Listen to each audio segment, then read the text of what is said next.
What's up, YouTube? This is Too Raw for TV. All right, so before I get into the video, I want to give a shout out to yet another one of my subscribers for showing love to the channel. Much respect to Legendary for her donation to the channel via the Cash app. I saw your comment along with the donation, the note, I should say, with the donation. If you left a comment, I'm assuming you might have left a video request. Um, I think YouTube might have deleted your comment, because I know on my Jason Hamhawk video, um, some comments got removed. So I'm assuming that might have been one of your comments. So comment again on my video about Kendrick Perkins, and let me see if that's what you were intending, and I'll go ahead and do that video request for you. If not today, I'll do it for you tomorrow. Okay. And shout out to any and everybody that donates to this channel. Okay, I really do appreciate it. And I also want to give thanks to anybody and everybody that is subscribed to the Patreon. And I'm thinking about doing a Patreon video about the other Scottie Pippen news. I don't feel comfortable talking about it on YouTube uh, because of my thoughts on it. I don't feel like YouTube will like what I have to say, you know. So I'm thinking about talking about it on the Patreon. I'm thinking it over, mulling it over, but this topic I want to talk about on YouTube. So Scottie Pippen said in an interview with, I believe it was Dan Patrick, where he talked about his thoughts about LeBron James and Kevin Durant and how they would fare in his era, or the late 80s into the 1990s. And he talked about how he doesn't believe that Kevin Durant would be as dominant in the 80s and 90s as he is today. But he seems to say he thinks that LeBron will be able to adjust and be just as effective as he is today. Um, he notes the defense, he notes the physicality of the game, and he talks about how that would cause Durant some problems. These are my thoughts.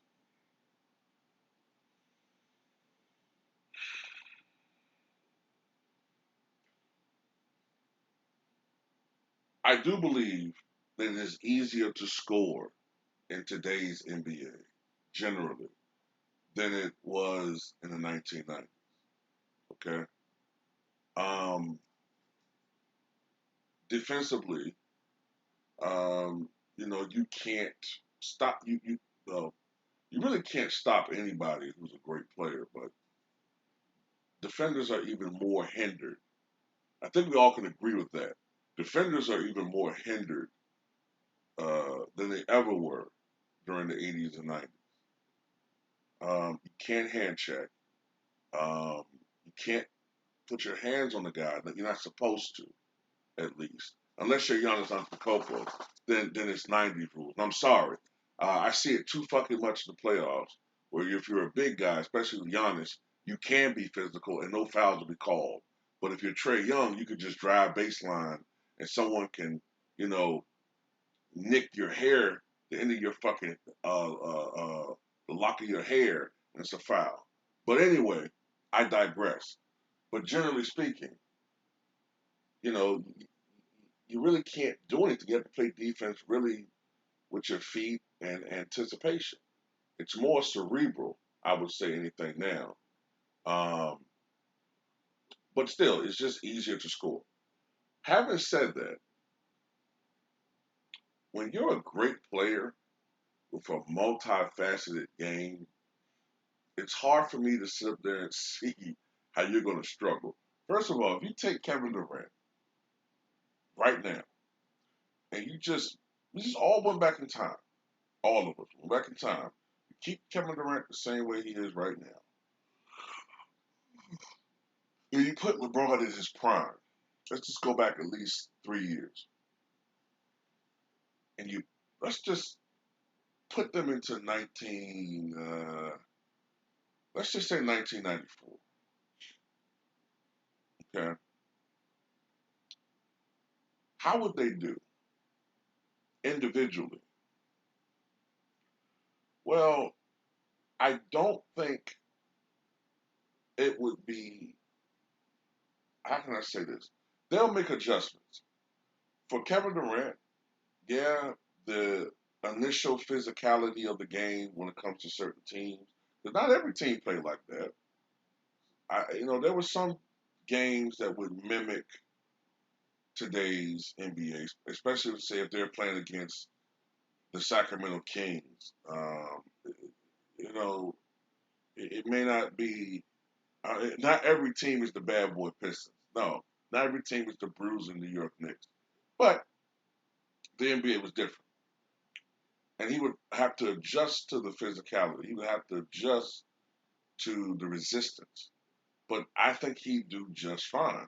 First of all, he's 6'11". The NBA had never seen up to that point a guy that could do what he could do. Fuck just shooting from outside. A guy that could handle the ball and move the way he did. The league was marveling at Tracy McGrady because he was 6'8" and was able to do these things. Durant is 6'11". Durant would do just fine in the NBA in the 1990s. I think he'd shoot fewer threes. I think he would shoot more mid-range jumpers. Um, his field goal percentage might be a little bit lower. The last 8 years, Durant has shot over 50% from the floor and well over 50% in some instances.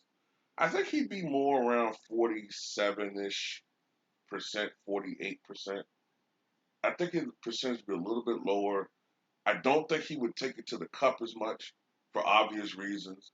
The NBA had bruisers. The NBA had Xavier McDaniel and Charles Barkley and Charles Oakley, of course. You had the Davis boys. Uh, you had Ewing. You had Anthony Mason. You had the league was full of dogs at that time. You know, even on the perimeter, you had the Gary Paytons and the Vernon Maxwells and the Alvin Robinsons. And, oh, by the way, I forgot to mention Church, Terry Cummins. The league was a different breed back then, so it would be more physical. But as we see with KD, um, that's right up his alley. Yeah, you might argue that KD is a little bit sensitive, but like I said before, you could also argue that Mike Tyson is sensitive. But nobody would in their fucking right mind call him soft. So I think the NBA in the 90s would fit KD more. I think it's more LeBron that would have to make the adjustments mentally because it would be more of a physical league. And LeBron has shown me more reasons to actually believe that he would have to adjust more than KD. First of all, one big adjustment that he's going to have to make is what I just referenced. 67% of LeBron James's points throughout his career have come from either the free throw line or in the paint. That's not going to happen in the NBA in the 1990s. The guys I just mentioned, they're not good. Look, everything is pushed out to the perimeter. You go back and look at the game in the 90s, and the lane is clogged. That's why Michael Jordan, when he got older and was tired of all the punishment, he stayed his ass out mid range and close to the three as he got older. Okay? And he had a J. What I think is going to happen is if LeBron came back into that era, and after he got fouled hard by Shaq and Mo Malone and Karl Malone and the Davises and Charles Oakley and X Men and all these enforcers and all these brutes. He's going, and I know LeBron's a big guy. I know that, but trust me, two things are going to happen with LeBron, in my opinion. Number one, either he's going to become more perimeter orientated, or shoot more mid range jumpers, not drive as much. Don't get me wrong, he's going to attack the basket, Uh, but I don't think he's going to be this human bowling ball that just goes down, that drives to the bucket and he's just unstoppable force. That's not going to happen in that league. It's just not because he's going to start complaining about fouls and guys being physical with him. And quite honestly, that's going to lose him a lot of respect amongst guys in the NBA because they're going to start looking at him as a fucking pussy. Um, it's also possible, and this has to be stated, because LeBron is 6'9" and 270 pounds or 80 pounds, he may possibly play at the four, similar to how Magic Johnson did when he came back and he was 6'9", 255, 260, and he was a point forward. That's a possibility because the NBA was more position orientated back then. So what I'm saying is that both of these guys would be great in the 1990s. How much they would average, I don't know. It depends on what team they're playing on, who they're playing with, the coach, their role in the offense. I don't know.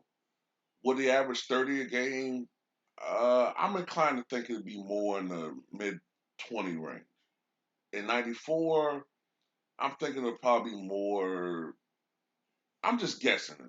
If Durant was on a good team, maybe 24 a game, 25, a bad team, 27, amongst the leaders in scoring, 28. Same deal for LeBron. Um, they would still be great. The difference would be this, the biggest difference. There's no stacking of the deck back then. It's a different NBA. So the parity would be better.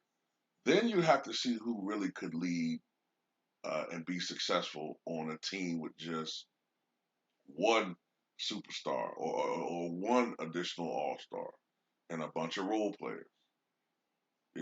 Then you'll see who really would reign supreme in that era. And I also want to say this: I disagree with Scottie Pippen's generalization that LeBron is this pass first guy and that KD is his chucker. Let's be honest here. If you really look at KD's career, one of the criticisms of him has been that he's not selfish enough. Now, you have this one series where the chips are down and KD's teammates are falling ill all over the place. When I say ill, I mean injured. Or, Harden and Kyrie.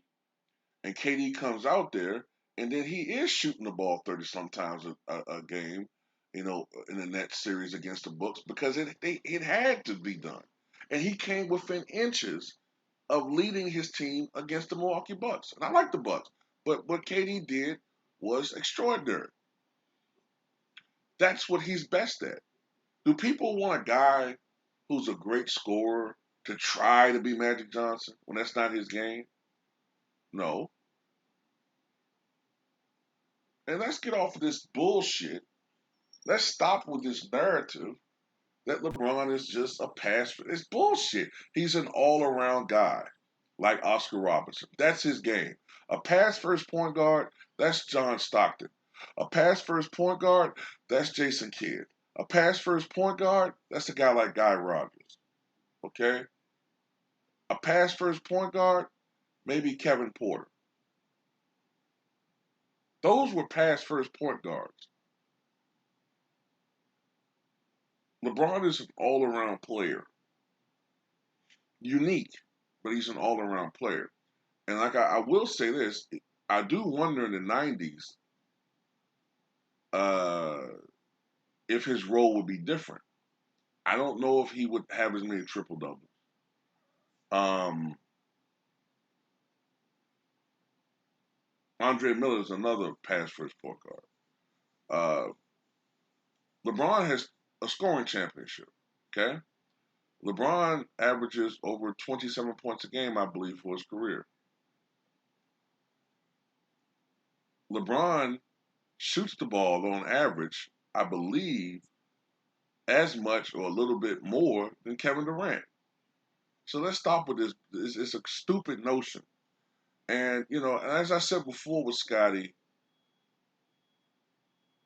this fits an ulterior motive that he has, where I believe he's using LeBron as sort of an example of how he think he would play today. Scottie was known as Mr. All Around. Scottie was known as the all around guy in the 1990s. Kevin Durant is seen as the best scorer in the game. Who do we all remember was seen as the best scorer of his era when he played? Yep, that's right, his teammate, Michael Jordan. So I think that he's at least partially trying to insinuate that he was a better team player than Michael. This is all, it's it's something behind all of this shit. You know what I'm saying? But those are my thoughts. Tell me what you guys think.